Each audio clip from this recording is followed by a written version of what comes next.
Hey guys, it's Divyansh. Welcome back to another episode of Football Daily and Shoo. भाई 40,000 subscribers करवाने के लिए thank you so much. भाई देखो मेरे को भी तुमको कंग्रेचुलेट करना पड़ेगा क्योंकि अब तुमको गाली देने के लिए और लोग मिल गए और तुमको गाली खाने के लिए भी और लोग मिल गए, है ना। तो कायदे से मेरे को लगता है कि काफ़ी सारी सही चीज़ ये दोनों के लिए अच्छी हो गई है। लेकिन जोक्स अपार्ट है, देखो सबसे पहले तो थैंक यू सो मच भाई। और ये चीज़ प्रूव करती है कि भाई एक्चुअली में आप बिना टॉक्सिक हुए भी एक बहुत ही हेल्दी कम्युनिटी बना सकते हैं। और इंडियन फुटबॉल क्रिएटर्स भाई एक्चुअली यही सेम चीज़ कर रहे हैं और इसके लिए भाई तुमको सबसे ज़्यादा थैंक यू बनता है। लेकिन इसी के साथ बात करते हैं हम आज की पहली अपडेट की, और वो आती है यहाँ पर 3 मैचेस के बारे में बात करने वाले हैं, पीएसजी, मैनचेस्टर सिटी और लिवरपूल।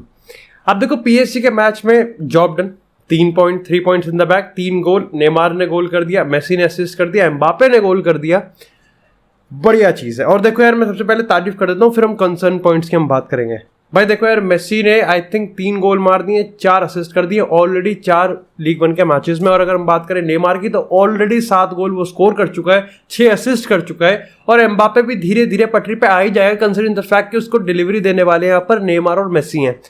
तो एमएनएम कहीं ना कहीं शाइन कर रहा है और बहुत शाइन कर रहा है। लेकिन एक चीज जो कल मेरे को सही नहीं लगी ना, वो ये थी कि पीएसजी की परफॉर्मेंस एक्चुअली में इतनी तगड़ी रही थी जितना स्कोर लाइन बता रही थी। सबसे पहले तो यार मेरे को क्रेडिट देना पड़ेगा टुलूज को, जिन्होंने भाई ये मैच एटलीस्ट पहला हाफ तो बहुत तगड़ा रखा था। पहले हाफ में ये सही में 2-3 गोल मार सकते थे, ऐसा नहीं था कंसीड नहीं कर सकते थे, लेकिन ये मार भी सकते थे। अब देखो यार लीग 1 में इट्स अ बिग डील जब आप पीएसजी जैसी टीम के अगेंस्ट, मतलब आप जब पीएसजी ऐसी टीम के अगेंस्ट ना ही सिर्फ भिड़ रहे हो बल्कि उनके ऊपर चढ़ने की भी कोशिश कर रहे हो। और मैं एक चीज भी कहूंगा कि यहाँ पर टुलूज का जो होम क्राउड था ना वो भी काफी ज्यादा यहाँ पर एक्टिव था और उसने मेरे को लगता है काफी ज्यादा हाइप्ड अप करा था।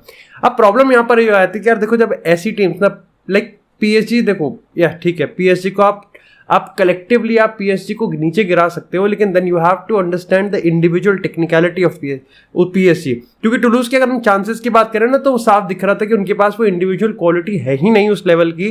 देखो उनका सिस्टम चांस क्रिएट करके दे रहा था, सेकंड बॉल्स यहाँ पर उनको मिल रही थी, 1-to-1 डिफेंडिंग में भाई वो इतना, मतलब मेरे को समझ में नहीं आ रहा कि इतनी बार नेमार को 1v1 डिफेंडिंग में टैकल कर दिया, एम्बापे को टैकल कर दिया, मेसी को टैकल कर रहे हैं और सक्सेसफुली कर रहे हैं।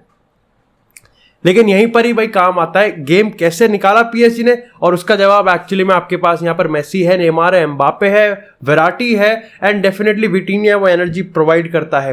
लेकिन सबसे बड़ा प्रॉब्लम पता है यहाँ पर क्या होता है, वो ये होता है कि जब टुलूज जैसी टीम यहाँ पर ये जो आपका स्ट्रक्चर है ना, ये जो आप फॉर्मूला लेके आए हो कि पीएसजी को हम ऐसे ढा देंगे, इसका प्रॉब्लम ये होता है कि एक तो आप जितनी हाई इंटेंसिटी और हाई टेम्पो पर खेल रहे हो ना आपके प्लेयर्स थक जाएंगे। और सेकेंड हाफ में हमको यही हुआ एंड द मोमेंट आपको शक्कर पंच मिलेगा ना, और वो पीएसजी दे ही देगी क्योंकि आप कितना ही रोक लो भाई एम्बापे, नेमार, मेसी, ठीक है हम ये बात करें कि तीनों कितनी बड़ी पावर है। देख इस समय आई थिंक ये trio one of the best नहीं, आई थिंक बेस्ट है और सबसे ज्यादा फायर पावर है, उसका दमखम रखते हैं। लेकिन हम ये भी भूल जाते हैं कि ये 3 प्लेयर एक्चुअली में इंडिविजुअली भी कितने ज्यादा सेक्सी हैं भाई। ये इनमें अपने आप में वो कैपेबिलिटी है कि एक गेम को पलट सकते हैं। वेराटी की वो बॉल मेसी ने निकाला, मेसी ने देखा, आराम से सेल्फिश ना होते हुए उसने एम्बापे को सेटअप किया था। खैर इस मैच की अगर मैं एक और इंटरेस्टिंग चीज की बात करूं तो इंटरनेट पे ना भी काफी ज्यादा एम्बापे को फिर से हिट मिलने लगा, क्योंकि जिस सिमिलर सिचुएशन से मेसी ने एक्चुअली में असिस्ट करा था ना, वहां से एम्बापे भी असिस्ट कर सकता था लेकिन वो नहीं करा, वहां पर उसने अपना सेल्फिश गेम दिखाया। अब इवेंचुअली वहां पर वो ऑफसाइड तो हो गया था, लेकिन काफी लोग इस चीज को पॉइंट आउट करें कि ये फर्क है कि क्यों यहाँ पर एम्बापे, मेसी, नेमार, एम्बापे की जो ट्रायो है इसमें कहीं ना कहीं प्रॉब्लम क्रिएट करेगा।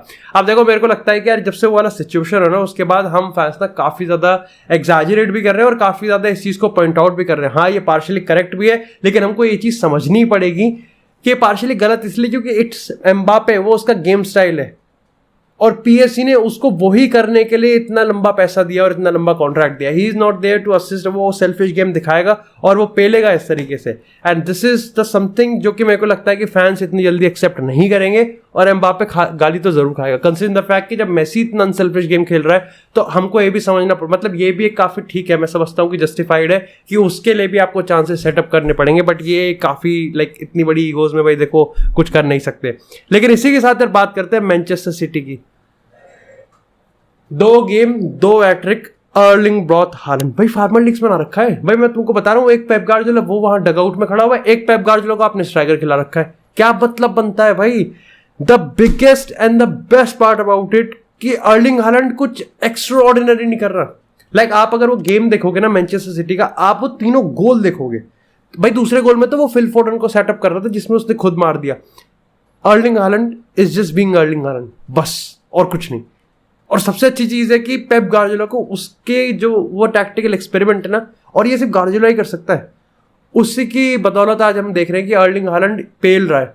मतलब तुम ये मान के चलो कि तुमको ये पता है कि 2 साल तक यहाँ पर सर्जियो एग्यूरो के बाद, मैं तो कहूँगा सर्जियो एग्यूरो के प्रेजेंट में भी, जब तक अर्लिंग हालैंड नहीं था, कोई स्ट्राइकर नहीं था मैनचेस्टर सिटी के पास, कितना बड़ा रोल होता था कि फॉल्स 9 कौन खेलेगा, किसके साथ होगा। सोचो वो प्लेयर हटा दिया आपने, वो एक प्लेयर कम कर दिया आपने। वो 6 में से जो 6 आपके क्रिएटर थे, कुछ ना कुछ घुचुड़ पुचुड़ करके, उसमें आप कैंसेलो भी आ रहा है, वो भी आ रहा है, फलाना भी आ रहा है, आपने उसमें से प्लेयर हटा दिया। हटा दो अर्लिंग हालैंड को, अब इसके साथ क्रिएट कर दो। ये पेप गार्डियोला ने उनके साथ कर दिया। एंड द बेस्ट पार्ट की मैनचेस्टर सिटी के इन प्लेयर्स ने करके भी दिखा दिया। अर्लिंग हालैंड उसको फिनिश करेगा, इसकी प्रोबेबिलिटी 100% है।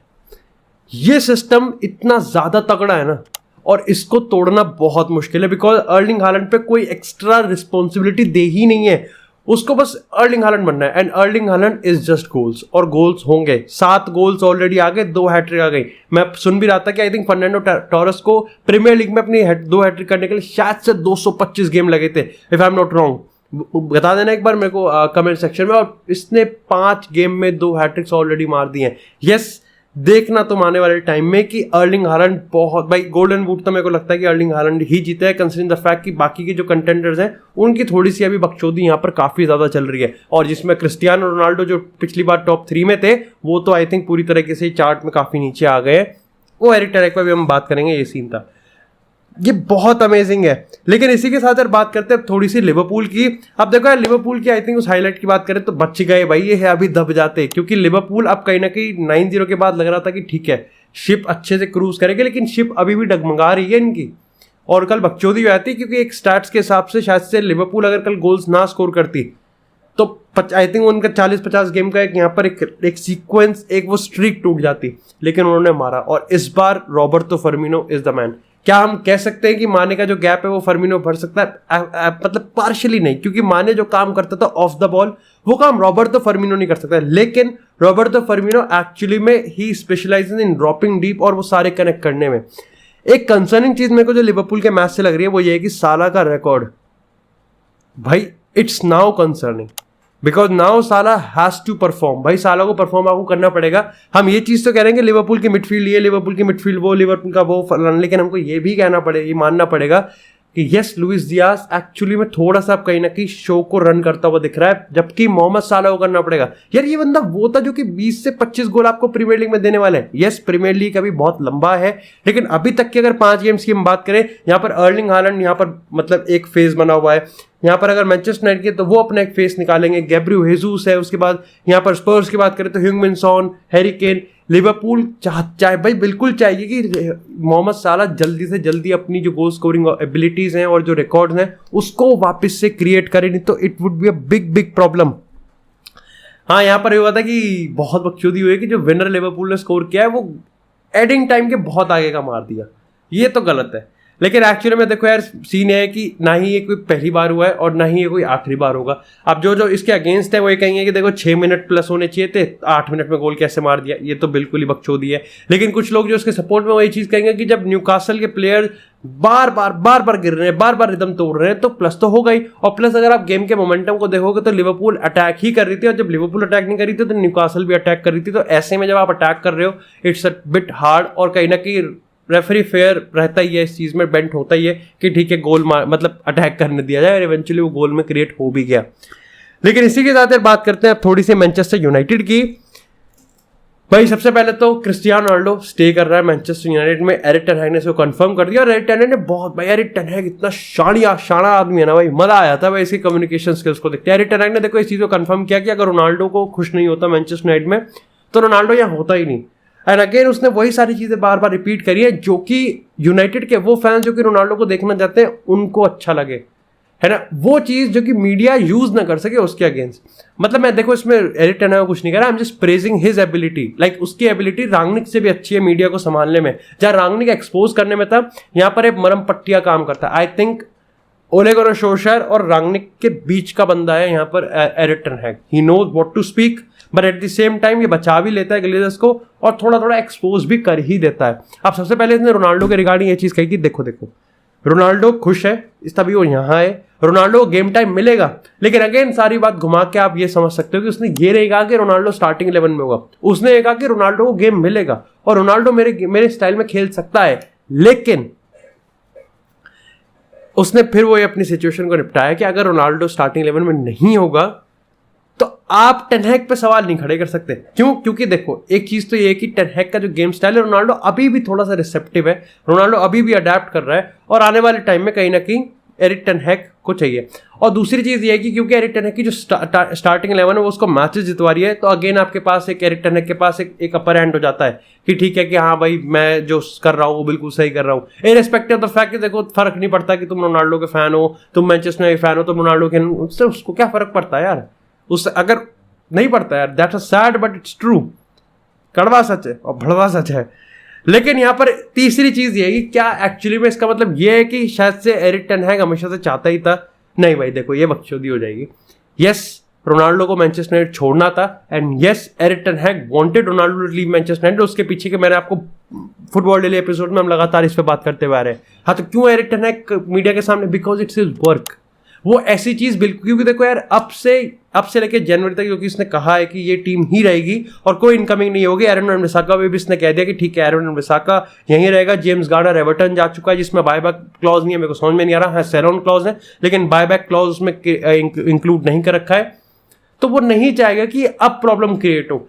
ठीक है, एज अ मैनेजर उसको भी चाहिए कि यार कंट्रोवर्सी क्रिएट ना हो, चाहे क्रिस्टियानो रोनाल्डो के रिगार्डिंग चाहे मेरे रिगार्डिंग। कंसिडर द फैक्ट कि अभी मीडिया के चक्कर में तो मैं देखो अभी रोनाल्डो का इंटरव्यू भी आने वाला है, तो बहुत ज्यादा बकचोदी कभी भी हो सकती है। तो वो अपना जो अभी तक का स्टैंड है उसको मेंटेन करके रखा हुआ है एंड दैट इज वाई कहीं ना कहीं एरिक टेन हैग तो कहेगा ही कि यार मेरे तो प्लान्स में है रोनाल्डो, बल्कि नहीं है उसके प्लान्स में रोनाल्डो। और आने वाले टाइम में देखना कि आई होप कि ऐसा ना हो, लेकिन अगर जैसा चलता हुआ आ रहा है अगर वैसे ही चलता रहा ना तो शायद से कहीं ना कहीं क्रिस्टियानो रोनाल्डो ये कंट्रोवर्सी आगे ही जाएगी और मिला इंग्लिश मीडिया को बहुत बहुत चांसेस मिलेंगे बकचोदी करने के लिए।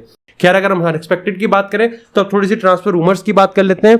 सबसे पहले बर्नार्डो सिल्वा ने भाई इस चीज पे कंफर्म कर दिया कि that he is going to stay at Manchester City. However अभी भी अगर हम बार्सा के कुछ क्रिएटर्स की बात करें, न्यूज आउटलेट्स की बात करें, दे आर स्टिल प्रपोजिंग कि नहीं ये डील अभी भी हो सकती है और बार्सिलोना बर्नार्डो सिल्वा के लिए जाएगी, जिसको मैं अब अनलाइकली मानता हूं क्योंकि इट वोंट मेक सेंस। और अगर ऐसा होता है तो भाई सीरियसली या तो पेप गार्डियोला काफी डिल्यूजन रहा है इस बार, या फिर सही में वो कुछ मास्टर क्लास प्रिपेयर कर रहा है इवन विदाउट बर्नार्डो सिल्वा। लेकिन इसी के साथ भाई सर्जिनो डेस्ट की भी डील यहाँ पर कंप्लीट कर दी है बार्सिलोना ने। बार्सिलोना से वो जाएगा AC Milan for 20 million. Option है, अभी लोन पे जा रहा है, 2025 तक का शायद सिस्टम है। गार्डनर की मैंने तुमको डील बता दी है। And the biggest surprise Jordi alba और ओबामेयांग की बात करते हैं तो ओबामेयांग की जो नेगोशिएशन मैंने तुमको कल के एपिसोड में बताई थी उसका आउटपुट ये निकला है कि रिजेक्ट कर दिया है बार्सिलोना ने वो ऑफर। था ऑफर ये कि 15 मिलियन पर मार्को अलोंसो तुम ले लो, लेकिन ऐसा नहीं है कि रिजेक्ट कर दिया तो डील कोलैप्स हो गई है। रिजेक्ट कर दिया है क्योंकि इनको एडवांस पे नेगोशिएशन करना है और आज क्योंकि आखिरी दिन है तो मेरे को लगता है कि ओबामेयांग के लिए डील कंफर्म कर ही लेगी चेल्सी। हाँ लास्ट में इनको पैसे देने ही पड़ जाएंगे बार्सिलोना के हिसाब से। साथ ही बात करके जॉर्डी अल्बा की, अब सिचुएशन यहाँ पर ये हुई कि मैंने बर्नार्डो को बताया तो उन्होंने यहाँ पर ये हवाला दिया कि भाई बार्सिलोना जॉर्डी अल्बा की मतलब नेगोशिएट कर रही है इंटर के साथ और ये ऑलमोस्ट कंफर्म है, जिसमें 40% सैलरी जॉर्डी अल्बा पे करेगी और इससे राइट बैक भी आ जाएगा। जहां पर हम बात करें आई थिंक जूलियन अराउओ की बात करें, वो गैलाटासराय का राइट बैक है, उसकी बात करी जा रही है और हेक्टर बेलेरिन भी अभी आंसर वेट कर रहा है बार्सिलोना से। तो जॉर्डी अल्बा के रिगार्डिंग लेकिन जब बात करें अगर इंटर की तो उन्होंने अंदर से खबर ये कही कि नहीं ऐसी तो कोई अपडेट हो ही नहीं रही, लेकिन शायद से ऐसी अपडेट होती हुई दिख सकती है। लेकिन इसके बाद ही, इससे पहले ये चीज़ होती, यहाँ पर ये चीज़ कंफर्म होती, शायद से कंफर्म होती हुई दिख रही है जिस टाइम मैं वीडियो रिकॉर्ड कर रहा हूँ सुबह 6:30 बजे, कि जॉर्डी अल्बा छोड़ना नहीं चाहता है बार्सिलोना को और ही वॉज वेरी सरप्राइज। और कहीं ना कहीं इसलिए वो यहाँ पर छोड़ेगा नहीं, वो इंटर को ज्वाइन नहीं करना चाहता, वो बार्सिलोना छोड़ के नहीं जाना चाहता और he was actually very surprise कि बार्सिलोना क्यों उसको मूव ऑन करवाना चाहती है। तो ये डील एक्चुअली में यहाँ पर टूटती हुई हमको दिख सकती है।